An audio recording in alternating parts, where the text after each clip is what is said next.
All right, so I've been thinking about doing a blog for a long time, and after my good friend Benjamin, known to you as the Reformed Slacker, over on the YouTube channel, um, he's done a couple of videos, and I really like the way it's going, and I kind of wanted to jump in.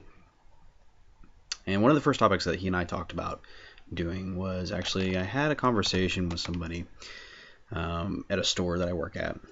I'm not going to say which store, but suffice to say, I sell firearms.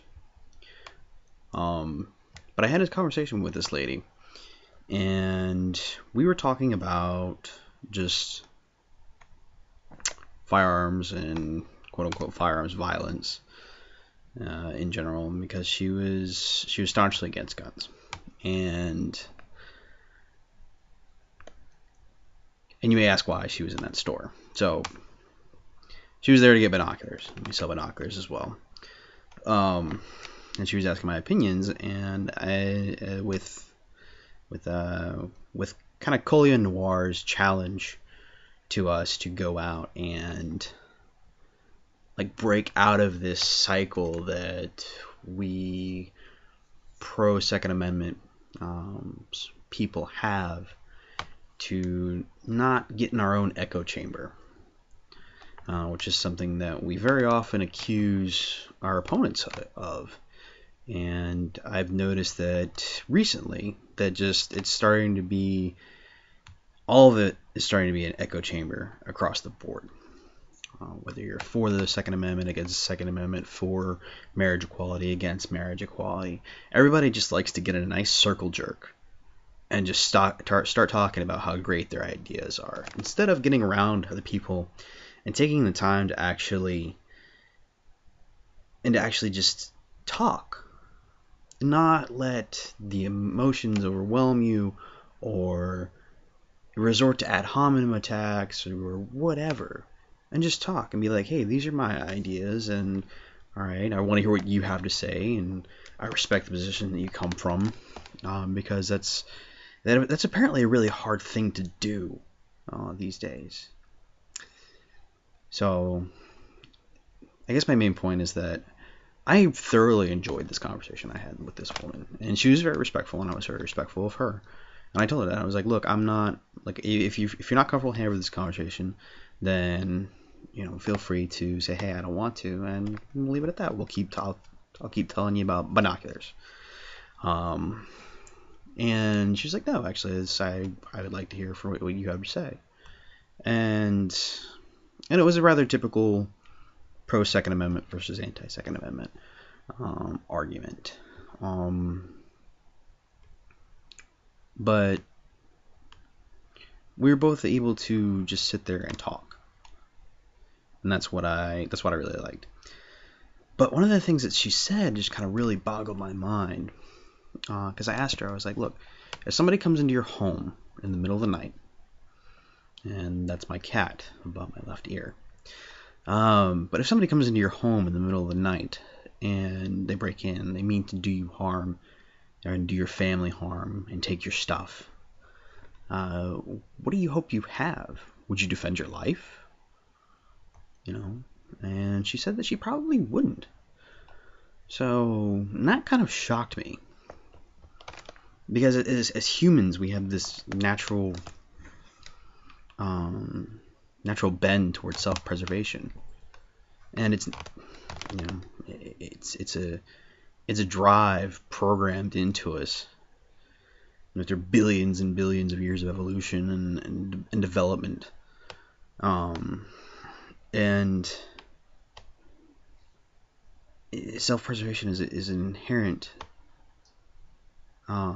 thing that we seek, we want, we need, we desire, and it's programmed in the most lower portions of our brain.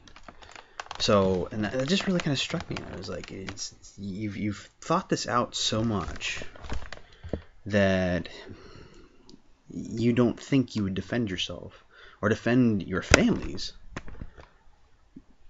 from harm.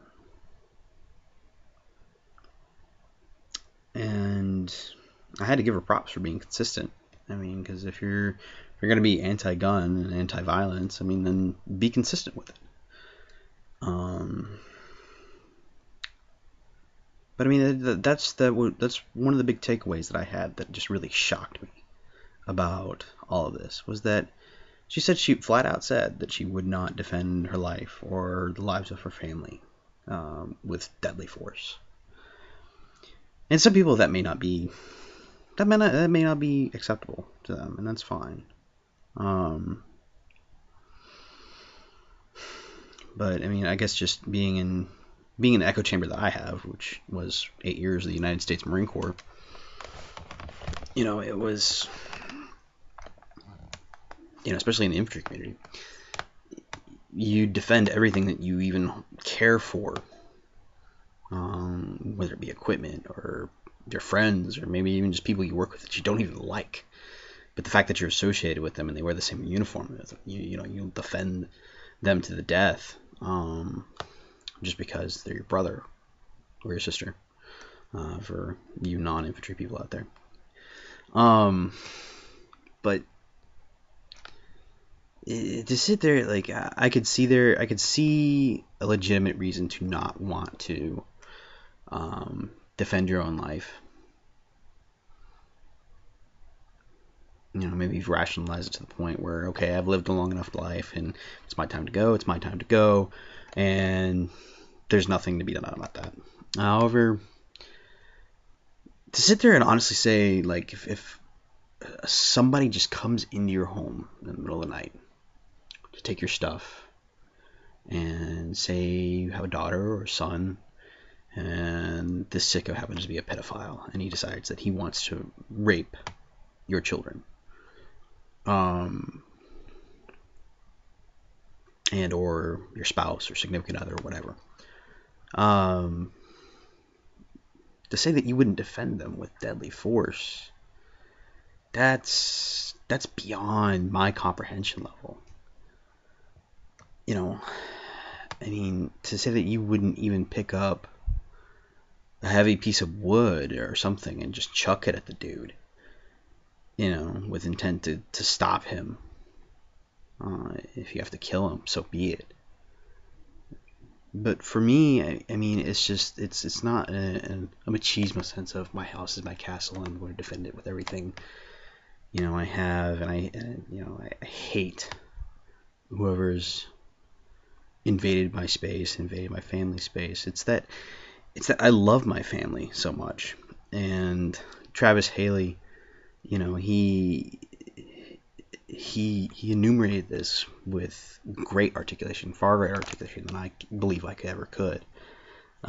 In that he's like, I'm not going to kill this person because I hate them. I'm going to kill them because of what I love, and that's my family. And I will always make that decision without hesitation. It's the reason that it's one of the reasons why I joined the Marine Corps at the base level,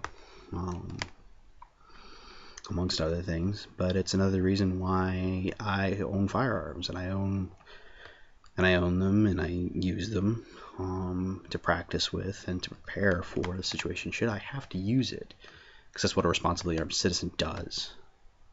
And I would just like to extend the challenge that Coleon put forth to my fellow Second Amendment supporters, and hopefully I can speak with as much fluency and articulation and knowledge that Mr. Haley has done with his company, and hopefully I can bring some insight to this forum.